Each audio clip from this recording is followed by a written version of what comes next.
even know how we were going to be able to handle 2 kids, but the second I saw your face, a piece of my heart left my body and went into yours. And from that moment on, I could never imagine living without you. Every day with you has been a privilege. You're the best gift of my life. Gone are the days of Dee Dee and Charmander, the times when you cover your eyes and think I couldn't find you, and when you used to want to marry me. You're all grown up. You went from Barney to Facebook and video chatting in a heartbeat. I could just say I love you, but I'd rather explain why, so here are a few special qualities of yours that come to mind. Your outgoing personality. You really don't seem to care what anyone else thinks. You're friendly and you don't shy away from attention. You kind of remind me of somebody I know. Daddy. When Dad's being his usual crazy self and Matthew and I are cringing in the corner, you're right there egging him on, and you think he's hysterical. You remind me of Dad. That's one of the reasons I love you. Love you too. You're sociable. Dad and I have always encouraged you to be social, but I think we created a monster. I really love your confidence and the way you make friends and how important they are to you. Besides your constant begging to have friends over, I also admire your skills at school, like your candy locker, or bringing an extra copy of your homework in just in case anybody forgot theirs. I love that you care about others. You're responsible. It's you that's in charge of your school, not us. You do your own homework, projects, and studying. Your grades are your own, and I love that I didn't have to go back to the 7th grade. You're athletic. Your love of sports, particularly baseball, has brought a lot of good into our lives. Despite my complaining about being your chauffeur and mixing up yours and Matt's schedule all the time, I really do love baseball. You may think I don't know anything about baseball, but there are 3 things that I do know. 1, I can't sit right next to Dad at every game or I'll go deaf. 2, we made a lot of great friends in the bleachers. And 3, the most important fact, you look really cool on first base. I feel Mr. Genesi. Next quality. One Halloween, I'm at work and I get a call from one of the moms in the neighborhood. Your son just came to my house trick-or-treating and he was barefoot and it's November. Really? I call Dad and ask, is this true? And he says, oh yeah, I didn't notice. Last year we went camping for a week. We arrive in the middle of the woods and you get out of the car and you say, Mom, do you have my shoes?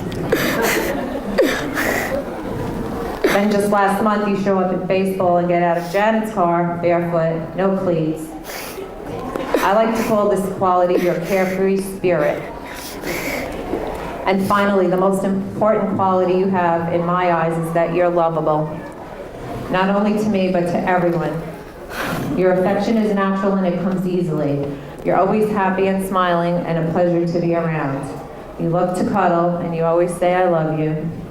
And when you were a little boy, whenever you left the school on the bus, you'd always give me the signal from the window before you pulled away, and you still haven't gotten too old or too cool to kiss me in front of your friends. Dad calls me Stradivarius because he says you play me like a fiddle. He may be right, but the truth is I'm a mother and I really don't care. As long as you're nice to me and stay a good boy, keep playing. But if you start getting snotty in your teenage years, look out, because I can get tough. Today's a monumental event in Jewish life. You're entering manhood. For me, this day is bittersweet. For as much as I want you to grow, I also want you to be with me forever because you're my baby. This day is a big step for me too, because as you're changing from boy to man, I know in just a matter of time I'll have to step back in order for you to move forward and grow. You'll move from my arms into the arms of one of those beautiful girls over there. My only advice is that when you judge their beauty, make sure you're looking on the inside. And when it comes to girls, please be nice. Always believe in yourself. Don't ever let anyone tell you who you are. And as you step into your future, do it with confidence, knowing that I share your pride. I'll be with you wherever you go. and that I love you, my little barefoot boy.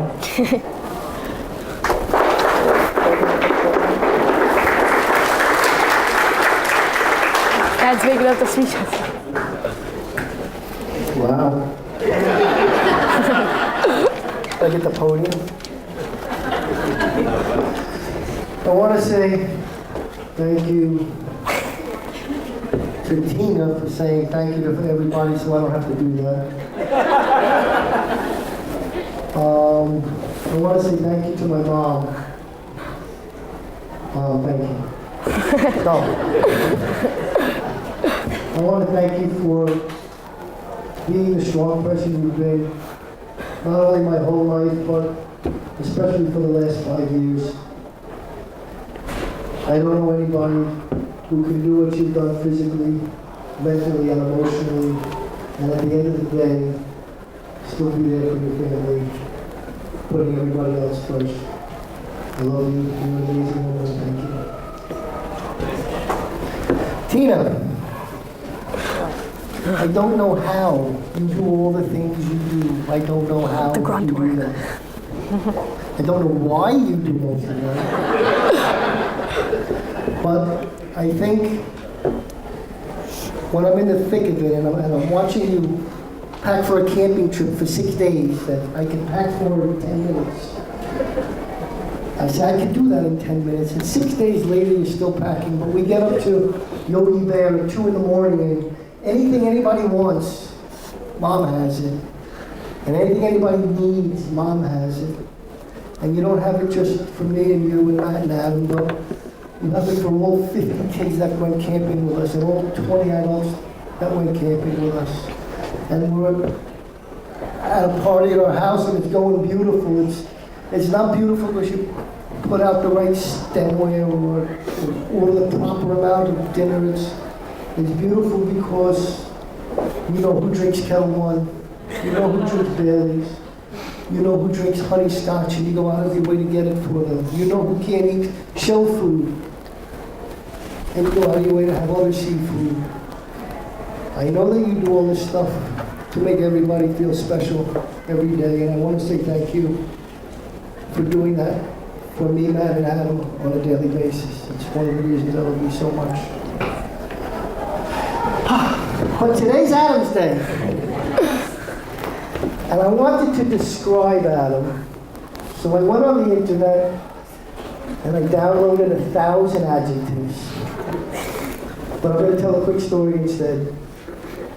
Adam came home in 2nd grade from Vanderbilt Elementary School, and he walked in the door and he said, "Dad, am I going to get in trouble if I get in trouble in school?"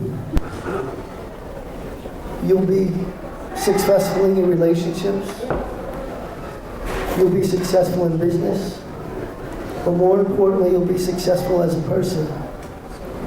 And if you can keep your carefree attitude, or maybe you can bring it in a little bit. If you can continue to do all of that, I wish you're going to wake up every day and look in the mirror and like the man that's looking back. That's what I hope for you. I'm proud of everything you've done. I'm proud of everything you do. I'm proud to say that's my son Adam. He's a Feinstein boy, and I love him.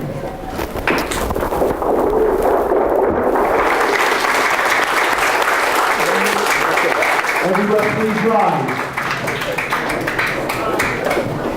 Zi shalom tova bracha chen v'chesed v'rachamim aleinu v'al Yisrael. Amen.